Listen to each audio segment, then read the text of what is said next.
الحمد لله رب العالمين والصلاة والسلام على سيدنا ومولانا محمد خاتم النبيين وعلى آله وأصحابه أجمعين وعلى كل من تبعهم بإحسان إلى يوم الدين. أما بعد، میرے محترم بزرگوں اور دوستوں، السلام علیکم ورحمۃ اللہ وبرکاتہ۔ زندگی کے اوقات نہایت تیزی کے ساتھ گزر رہے ہیں اور اب تو ایسا لگتا ہے کہ جیسے سال اتنی تیزی سے گزر جاتا ہے جیسے کبھی صدیاں گزرا کرتی تھیں۔ ایسا لگتا ہے کہ پچھلا رمضان ابھی گزرا تھا اور اب دوسرا رمضان آنے والا ہے اللہ تعالیٰ کے فضل و کرم سے۔ اللہ تعالیٰ ہمیں وہ رمضان اپنی زندگی میں نصیب فرمائے۔ رسول کریم صلی اللہ علیہ وسلم رجب کا چاند دیکھ کر یہ دعا فرمایا کرتے تھے، بعض روایتوں میں ہے، اگرچہ ان کی سند میں کچھ کلام بھی ہے، کہ اللہم بارک لنا فی رجب و شعبان وبلغنا رمضان، کہ اللہ ہمارے لیے رجب اور شعبان کے مہینوں میں برکت عطا فرما اور ہمیں رمضان تک پہنچا دیجئے، یعنی ہماری عمر اتنی ہو جائے کہ ہم رمضان کا مہینہ اپنی زندگی میں پا سکیں، تاکہ رمضان کی برکتوں سے اور اس کی رحمتوں سے مستفید ہو سکیں۔ تو الحمدللہ اب رمضان کا مہینہ بھی قریب آ رہا ہے، لیکن یہ الفاظ بذات خود کہ اللہ ہمیں رمضان تک پہنچا دیجئے، یہ اس بات کی طرف اشارہ کر رہے ہیں کہ کسی بھی انسان کو کوئی گارنٹی نہیں ہے کہ وہ آنے والے 2 مہینوں میں زندہ رہے گا،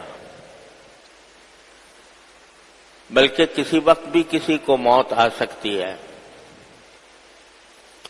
لہذا زندگی کا ہر لمحہ جو گزر رہا ہے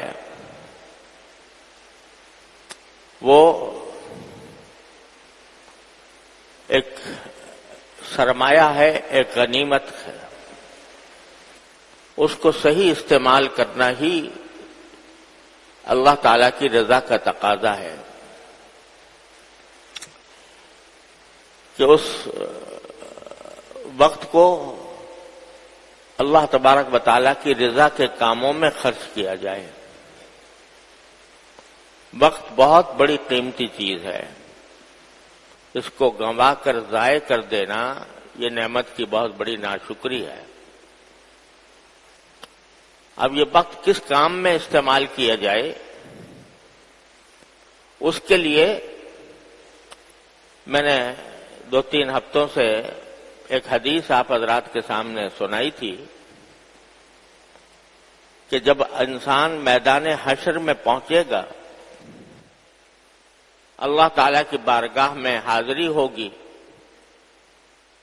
تو اس سے 4 سوال کیے جائیں گے۔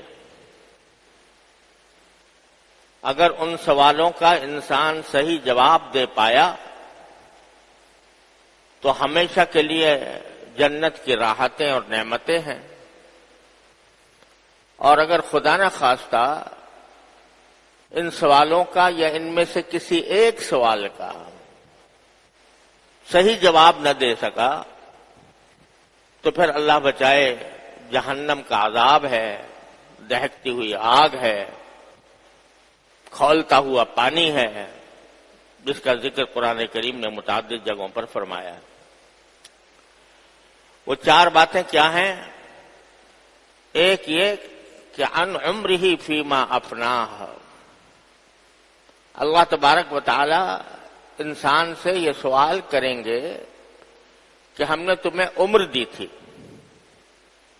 کتنی بھی عمر ہو، 30 سال ہو، 40 سال ہو، 50 سال ہو، 60 ہو، 70 ہو، 80 ہو، جتنی بھی ہم نے تمہیں عمر دی تھی وہ تم نے کس کام میں گزاری، کس کام میں خرچ کی؟ عمرہ فیما افناہ وعن شبابہ فیما ابلاہ، اور دوسرا سوال یہ کہ ہم نے تمہیں جوانی دی تھی، جوانی کی طاقت دی تھی، جوانی کی ہمت دی تھی، اس جوانی کو تم نے کس چیز میں پرانا کیا کہ بوڑھے ہو گئے؟ یہ دوسرا سوال ہے۔ اور تیسرا سوال یہ کہ عن مالہ من این اکتسبہ و این انفقہ، کہ تمہیں جو مال دیا تھا ہم نے وہ تم نے کہاں سے کمایا اور کہاں خرچ کیا؟ دونوں باتوں سے سوال ہوگا۔ ایک کہ کمایا کہاں سے، حلال طریقے سے کمایا یا حرام طریقے سے کمایا؟ اگر محنت کر کے کمایا اور جائز محنت کر کے کمایا تو اللہ تبارک و تعالیٰ کی طرف سے وہ ایک عظیم نعمت ہے، وہ خیر کثیر ہے، اللہ کا فضل ہے، اور وہ تمہاری آخرت میں بھی کام آئے گا۔ آخرت میں کام اس لیے آئے گا کہ تم نے حرام سے پرہیز کیا، رشوت نہیں لی، تم نے سود کے ذریعے نہیں کمایا، تم نے جوئے کھیل کر نہیں کمایا، تم نے کسی کی چوری کر کے نہیں کمایا، تم نے کسی کا ڈاکہ ڈال کر نہیں کمایا، تم نے کسی کی حق تلفی کر کے نہیں کمایا، تم نے کھوٹ کر کے نہیں کمایا، بلکہ جس طرح ہم نے حکم دیا تھا کہ تم سچائی اور امانت داری کے ساتھ کماؤ اس طرح تم نے کمایا، لہذا یہ تمہارا مرتبہ صدیقین اور شہداء تک پہنچائے گا۔ یہی مال تمہارے لیے ایسا بن جائے گا کہ تاجر صدیق الامین مع الانبیاء والصالحین یوم القیامہ، کہ قیامت کے دن اس مال کی وجہ سے، اس حلال مال کی وجہ سے تم نبیوں اور صدیقوں اور شہداء اور صالحین کے مرتبے تک پہنچ جاؤ گے۔ اور اگر خدا نہ کرے تم نے یہ مال دھوکہ دے کر کمایا، رشوت کھا کر کمایا، سود کھا کر کمایا، جوا کھا کر کمایا، دوسروں کا حق مار کر کمایا، تو یہ جہنم کے انگارے ہیں جو تمہارے پیٹ میں گئے ہیں اور یہ تمہیں جہنم میں لے کر جائیں گے۔ تو کہاں سے کمایا تم نے؟ ایک سوال یہ ہے۔ وَأَيْنَ أَنفَقَهْ، اور کہاں خرچ کیا؟ کہاں خرچ کیا کے اندر یہ سوال ہوگا، مال دیا تھا تمہیں تو بتاؤ خرچ کہاں کیا؟ اگر جائز کاموں میں خرچ کیا، اپنے فرائض کی ادائیگی میں خرچ کیا، اللہ تبارک و تعالیٰ کے حکم کے مطابق خرچ کیا، تو یہ مال تمہارے لیے ایک نعمت ہے اور تمہیں انشاءاللہ جنت کی منزل تک پہنچائے گا۔ لیکن اگر اس طرح خرچ کیا کہ بس اپنے اوپر اپنے شان بڑھانے میں، اپنے نام و نمود میں خرچ کیا، اور جن لوگوں کے حقوق تمہارے اوپر واجب تھے ان کا حق تم نے اس مال میں سے ادا نہیں کیا،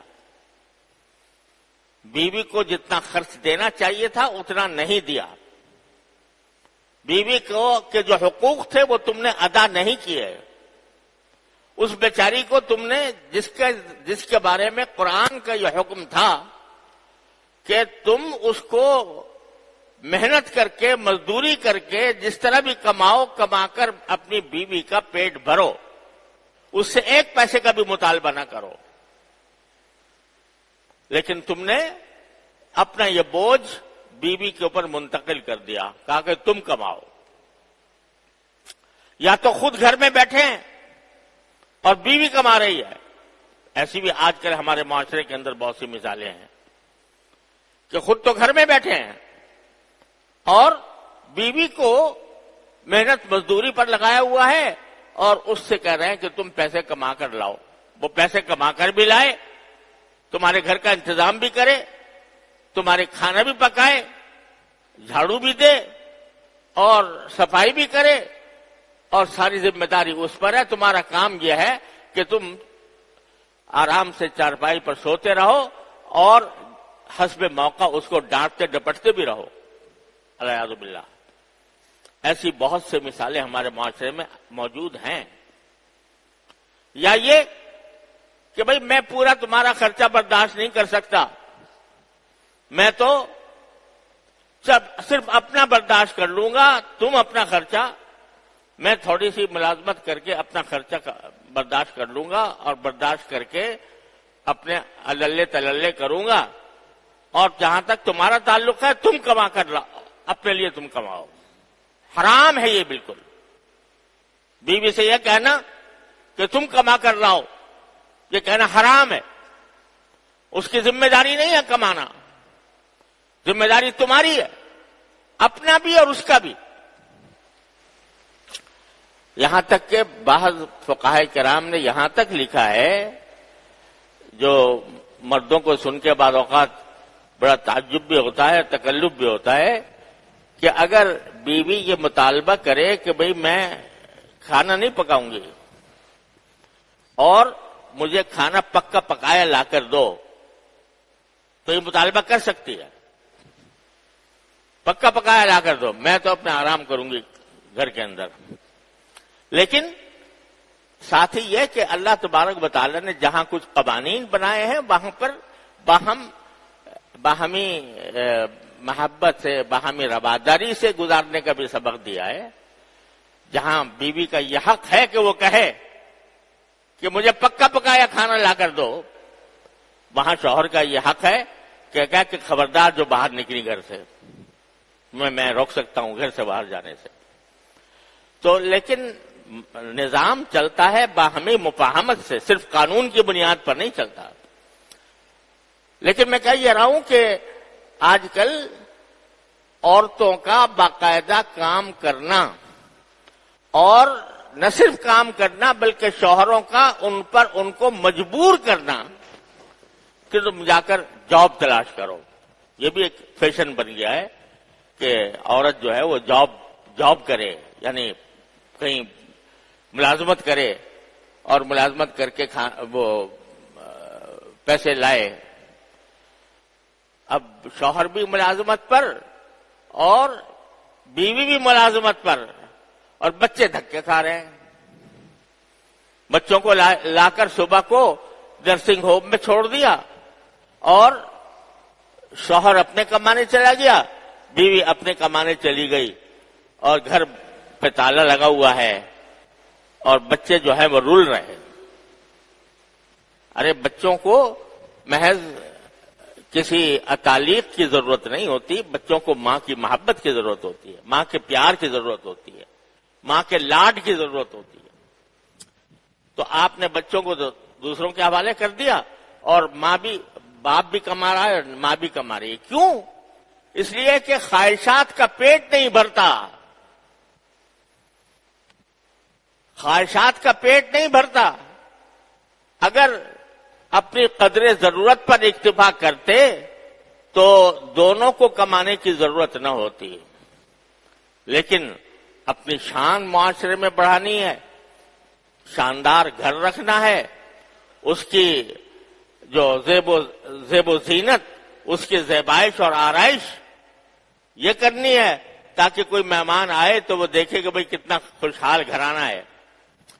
تو نام و نمود کی خاطر اور ظاہری خوبصورتی اور ظاہری زیب و زینت کی خاطر ماں باپ بھی، شوہر بھی کما رہا ہے اور بیوی بھی کما رہی ہے.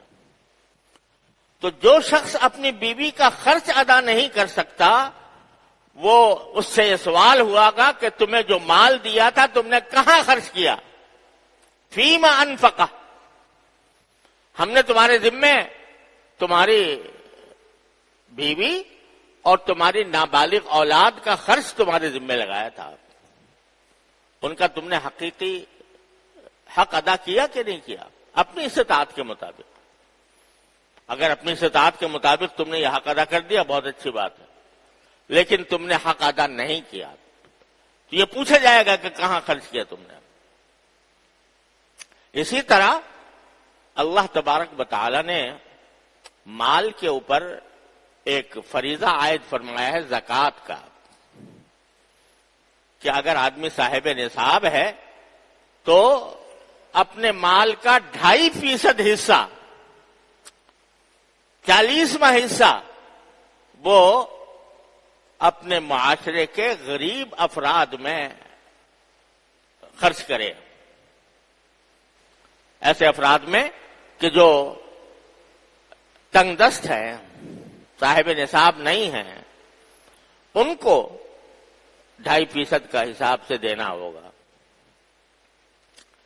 اور یہ فریضہ ایسا ہے کہ اس کے ایک ایک پائی کا حساب ہونا ہے.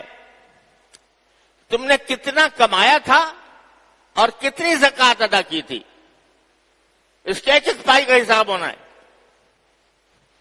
کیونکہ اکثر و بیشتر ہمارے معاشرے میں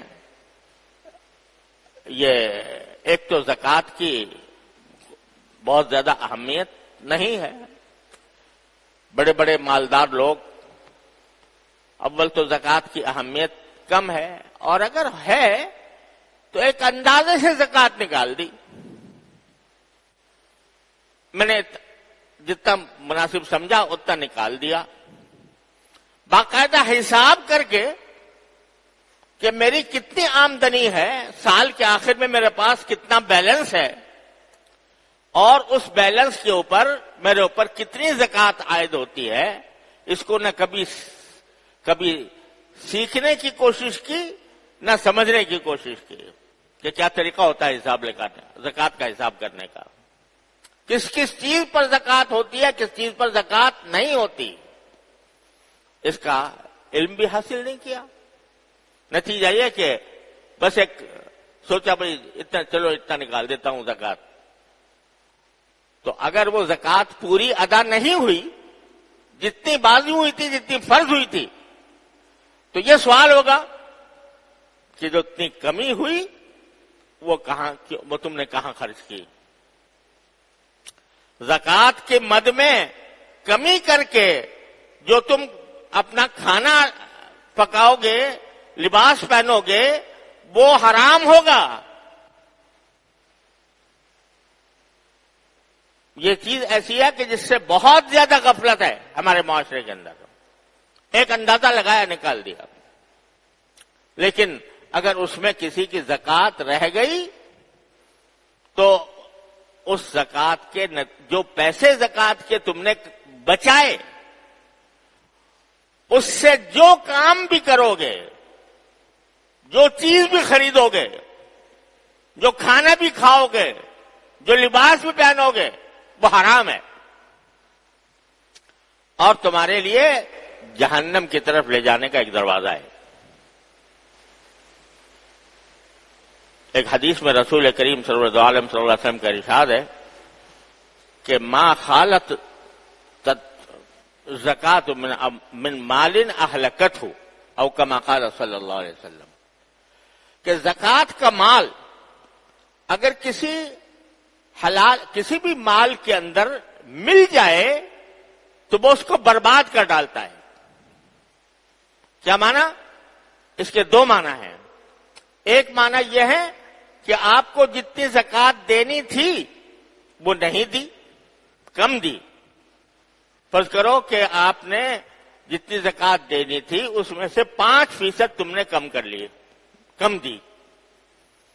اب یہ 5% تمہارے دوسرے حلال مال میں مل گئے، تو یہ 5% زکوٰۃ کا مال جو تمہارے حلال مال کے اندر ملا، یہ اس باقی حلال مال کو بھی برباد کر دے گا۔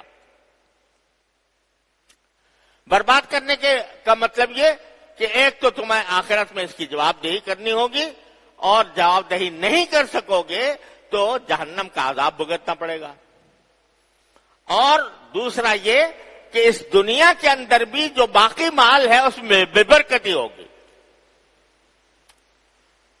زکوٰۃ جو ہے وہ ایک طرح سے مال کو پاک کرنے کا ذریعہ ہے۔ مال کو پاک، زکوٰۃ کہتے ہی اس لیے ہیں، زکوٰۃ کے معنی ہے صفائی، پاکیزگی۔ تو زکوٰۃ جو ہے وہ کیا کرتی ہے؟ وہ اپنے جو باقی مال ہے اس کو پاک صاف کر دیتی ہے۔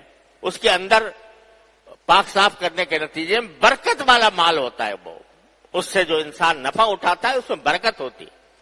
لیکن جب زکوٰۃ تمہارے مال میں مل گئی، یعنی زکوٰۃ مال میں ملنے کا معنی یہ کہ تم نے پوری زکوٰۃ ادا نہیں کی تھی، کچھ بچا کے اپنے خرچ کے اندر لے آئے، تو وہ باقی مال کو بھی ہلاک کر دے گی۔ ایک معنی یہ ہے۔ دوسرے معنی یہ ہے کہ اگر کوئی شخص مستحق زکوٰۃ نہیں ہے، یعنی صاحب نصاب ہے، اس کے لیے زکوٰۃ لینا حلال نہیں ہے، زکوٰۃ لینا جائز نہیں ہے، اور وہ زکوٰۃ کا مال استعمال کر لے،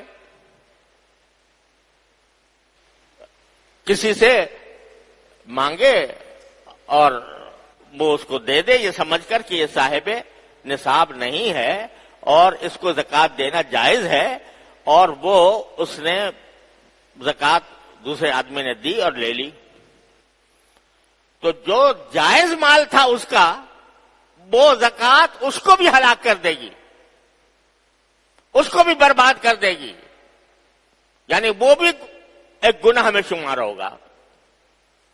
تو ما خالت الزکات مالا الا اہلکتہ، او کما قال صلی اللہ علیہ وسلم، کہ زکوٰۃ جب کسی حلال مال کے اندر بھی مل جاتی ہے تو اس باقی مال کو برباد کر ڈالتی ہے۔ لہذا بس اتنی بات نہیں ہے کہ میں نے ایک اندازہ کر لیا کہ بھئی چلو یار اس سال اتنے پیسے زکوٰۃ میں نکال دیتا ہوں، اور حساب پورا نہیں کیا۔ جو لوگ حساب کرتے ہیں تو ان کو اس کام کے لیے باقاعدہ اچھا خاصا محنت کرنی ہوتی ہے، اور اس کے ذریعے حساب کیا جاتا ہے کہ بھئی اتنی زکوٰۃ میرے اوپر فرض ہوئی ہے۔ محض اندازے سے نکال دینا درست نہیں۔ تو دوسرا فریضہ مال کے اوپر یہ ہوتا ہے خرچ کرنے کے سلسلے۔ اب اگر آخرت میں یہ پوچھا جائے گا کہ تم نے مال کہاں خرچ کیا، تو اس میں یہ سوال بھی داخل ہے کہ زکوٰۃ دی کہ نہیں دی، اور دی تو پوری دی یا ادھوری دی، یہ سوال بھی ہونا ہے۔ اور بھائی زکوٰۃ تو فرض ہے، لیکن آگے قرآن و حدیث نے یہ بھی فرمایا ہے کہ بس زکوٰۃ تو ہم نے تھوڑی سی فرض کی ہے تمہارے اوپر،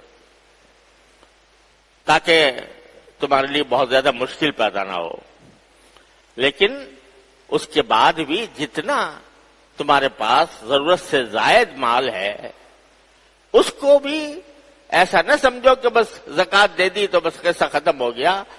کچھ صدقات بھی ہیں، خیرات کے کام بھی ہیں، نیکی کے کام بھی ہیں، ان کے اندر خرچ کرنے کو قرآن انفاق فی سبیل اللہ سے تعبیر کرتا ہے، اللہ کے راستے میں خرچ کرنا۔ اور اس کے بارے میں حدیث میں آتا ہے، وہ قرآن شریف فرماتا ہے کہ یسألونک ماذا ينفقون، آپ سے صحابہ کرام یہ سوال کرتے ہیں کہ کتنا مال خرچ کریں اللہ کے راستے میں۔ اس کا مطلب زکوٰۃ نہیں ہے، زکوٰۃ تو ہو گئی، زکوٰۃ کا تو حساب کتاب ہو گیا، لیکن صحابہ کرام یہ پوچھتے تھے کہ قرآن کریم یہ کہتا ہے لن تنالوا البر حتى تنفقوا مما تحبون، اس وقت تک نیکی کے مرتبے تک نہیں پہنچ سکو گے جب تک کہ تم اپنی محبوب چیزیں خرچ نہ کرو اللہ کے راستے میں۔ تو صحابہ کرام نے پوچھا کہ کیا خرچ کریں، کتنا خرچ کریں؟ قرآن نے ایک ضرب کہہ دیا قل العفو، جواب میں کہہ دو کہ جو تمہاری ضرورت سے زیادہ ہو، جو تمہاری ضرورت سے زیادہ ہو اس کو جتنا چاہو خرچ کرو۔ اب آدمی ہر ایک اپنے گورے بارے منہ ڈال کر دیکھ لے کہ میری حقیقی ضرورت کیا ہے، کتنی ضرورت ہے مجھے، اتنی رکھے بے شک، اور اس کو رکھ کے باقی جتنا اللہ نے دیا ہے تو چلو آئندہ کی بھی کچھ تھوڑی بہت آدمی مستقبل کا بھی خیال کر لے کہ بھئی ہو سکتا ہے ضرورت پیش آ جائے تو میں کچھ پیسے جمع بھی رکھوں، لیکن اس کے بعد جو ضرورت سے زائد ہے اس کو تم زیادہ سے زیادہ اللہ تعالیٰ کے راہ میں خرچ کرنے کی کوشش کرو۔ تو اگر تم نے ایسا کیا تو آخرت میں تمہارا مال تمہارے لیے ایک زبردست نعمت ہوگا، جنت کا دروازہ ہوگا۔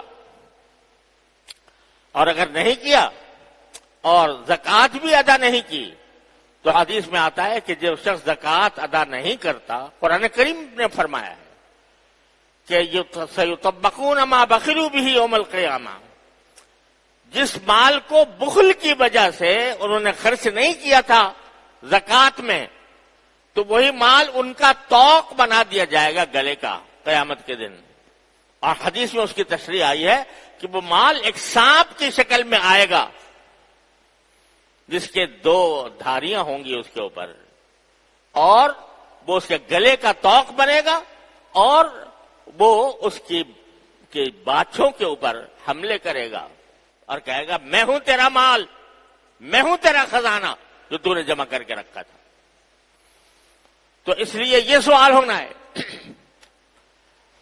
یہ 3 سوال میں نے اب تک عرض کیے ہیں۔